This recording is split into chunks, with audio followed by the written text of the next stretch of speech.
नाम के गांव में रहती थी। कुछ साल पहले ही एक एक्सीडेंट में उसके पति का देहांत हो गया था।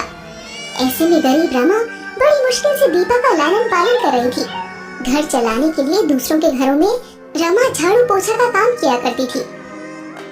बहुत दिक्कत से उसका गुजारा हो पा रहा था। रमा को गांव के लोग छोटी जाति का कहते थे, जिसकी वजह से उसे कभी मंदिर के अंदर भी नहीं जाने दिया जाता था।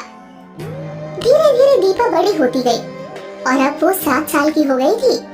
दीपा ने रमा से कहा, माँ, मैंने देखा है कि माता के मंदिर को बहुत सुंदर से सजाया जा रहा है। क्यों माँ, कुछ विशेष होने वाला है क्या? हाँ बेटी, 2 दिन के बाद से नवरात्रि शुरू हो रहा है। अच्छा, इसमें क्या होता है माँ? बेटी, इसमें माँ दुर्गा के भक्त धूमधाम से उनकी पूजा करते हैं और 9 दिन का व्रत रखते हैं। इससे क्या होता है माँ? इससे माता रानी अपने सच्चे भक्त की मनोकामना पूरी करती है। भक्त जो चाहता है माँ उसे देती है। अगर ऐसा है तो माता का ये व्रत मैं भी करूँगी माँ। तब माँ मेरी भी इच्छा पूरी करेंगी। अच्छा, बता क्या है तुम्हारी इच्छा? माँ, मैं चाहती हूँ कि गांव के लोग तुम्हारी इज्जत करें, हमें मंदिर में जाने से कोई ना रोके और तुम्हें इतनी मेहनत ना करनी पड़े माँ। हमारे पास भी सब कुछ हो। लेकिन बेटा, तुम अभी बहुत छोटी हो, ये व्रत बहुत मुश्किल होता है, तुमसे नहीं हो पाएगा। नहीं माँ, मैं करूँगी। मैंने बोल दिया ना, मैं करूँगी तो करूँगी। तुम मुझे मना मत करो। ठीक है, तो फिर मैं भी तुम्हारे साथ ये व्रत करूँगी। तो दीपा और रमा व्रत रखती है और पूरे मन से घर में माँ की पूजा करती है। माँ, चलो ना मंदिर में जाकर हम भी माता रानी की पूजा करेंगे। नहीं बेटा, तुम तो जानती हो ना कि हमें मंदिर में नहीं जाने दिया जाता है। लेकिन दीपा रमा की एक भी नहीं सुनती है और जिद करके मंदिर जाने के लिए मना ही लेती है। लेकिन जब वो दोनों मंदिर पहुँचते हैं तो मंदिर के पुजारी उन दोनों को अंदर जाने से रोक देते हैं। मंदिर के पुजारी कहते हैं, ये क्या रमा, तुम्हें तो पता है ना कि छोटी जाति के लोगों को मंदिर में प्रवेश करना मना है। फिर तुम कैसे पूजा की थाली लेकर मंदिर आ गई हो? पंडित जी, ये मेरी बेटी है, इसने माता का व्रत रखा है। ये तो नादान है, आप मुझे न जाने दें, लेकिन मेरी बेटी को माता की पूजा करने दें। बच्ची है तो क्या, वो ऊंची जाति की थोड़ी ना हो गई। उसके जाने से भी मंदिर अपवित्र ही होगा। चले जाओ यहाँ से। तभी गांव के कुछ लोग भी बोल पड़ते हैं, अरे कितनी जिद्दी है ये औरत, तुम जाती हो यहाँ से, हम कोई और रास्ता अपनाए तो माँ बेटी को यहाँ से भगाने का। सबके कहने पर रमा दीपा को लेकर वहाँ से चल देती है। लेकिन जब सब बोल रहे थे तभी दीपा मौका पाकर माँ के चरणों में फूल चढ़ा आई थी। तब रमा और दीपा अपने घर वापस लौट गए। दूसरे दिन जब मंदिर के पुजारी ने मंदिर खोला तो देखा कि माता के पास से बड़ी मनमोहक खुशबू आ रही थी। जब उन्होंने ध्यान दिया तो पाया कि माता के चरणों में रखे हुए फूल से खुशबू आ रही थी। बाकी के सभी फूल मुरझाए हुए थे, लेकिन जिन फूलों से खुशबू आ रही थी वो फूल यूं ताजा थे जैसे अभी भी पेड़ से तोड़े गए हों। असंभव, ऐसा कैसे हो सकता है? मैंने तो अभी अभी मंदिर खोला है, अभी तो कोई आया भी नहीं है, फिर ये ताजे फूल कैसे? ये तो चमत्कार है। ये बात आग की तरह पूरे गांव में फैल जाती है। गांव के बहुत से लोग कहने लगते हैं कि ये फूल तो मैंने चढ़ाए थे।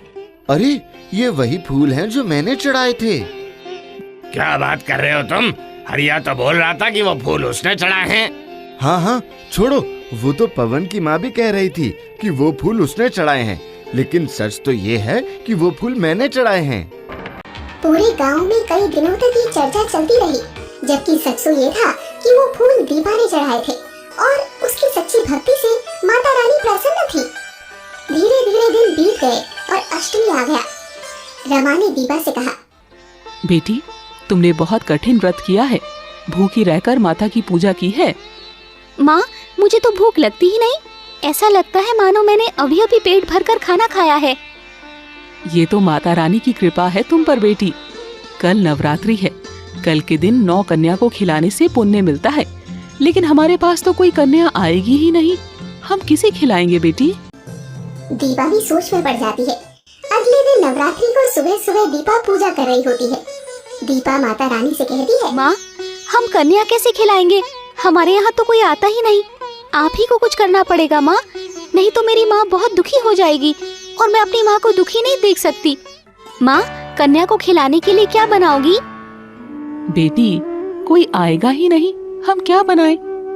माँ, मुझे विश्वास है कि माता रानी किसी न किसी को हमारे यहाँ भेज ही देंगी। तुम बनाओ तो सही।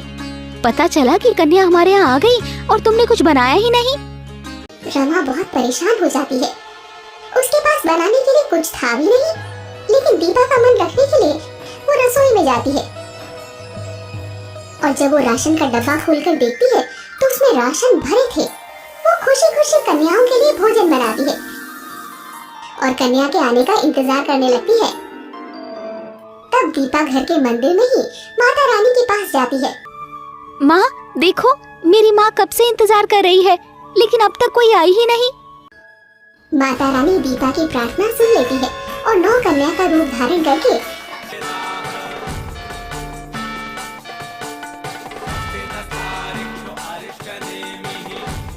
रमा के घर आ जाती है। काकी, हमें भोजन नहीं कराओगी? हम बहुत दूर से आए हैं और हमें बहुत जोरों की भूख भी लगी है। भोजन? हे माता रानी, आपने तो हमारी प्रार्थना स्वीकार कर ली। ये तो 9 कन्या हैं। खुशी के मारे रमा को रोना आ जाता है। वो आसन बिछाती है और दोनों माँ बेटी मिलकर सभी कन्याओं को बिठाकर बहुत प्रेम से भोजन करवाती है। फिर सभी कन्याएं वहाँ से चली जाती हैं। देखा माँ, मैंने कहा था ना तुमसे, माता रानी कुछ न कुछ जरूर करेगी। आज शाम को हम मंदिर भी चलेंगे। ये तुम क्या कह रही हो बेटी? तुम तो जानती हो कि हमें मंदिर में जाने नहीं दिया जाएगा। कोई बात नहीं माँ, हम बाहर से ही माता के दर्शन करने की कोशिश करेंगे। और फिर से मंदिर जाते हैं और फिर से पंडित जी उन्हें अंदर जाने से रोक देते हैं। ये ऐसे नहीं मानेगी। जब तक इसे सबक नहीं सिखा दिया जाए तब तक ये नहीं मानेगी। गांव के लोगों ने कहा। गांव के कुछ लोग मिलकर रमा को मारने लगते हैं। तब दर्द से कराहती रमा वहीं गिर जाती है। दीपा रमा को देखकर खूब रोने लगती है कि तभी वहाँ एक तेज रोशनी चमक उठती है और उस रोशनी से आवाज आती है। मूर्ख लोगों, तुम लोग अपने आप को महान समझते हो।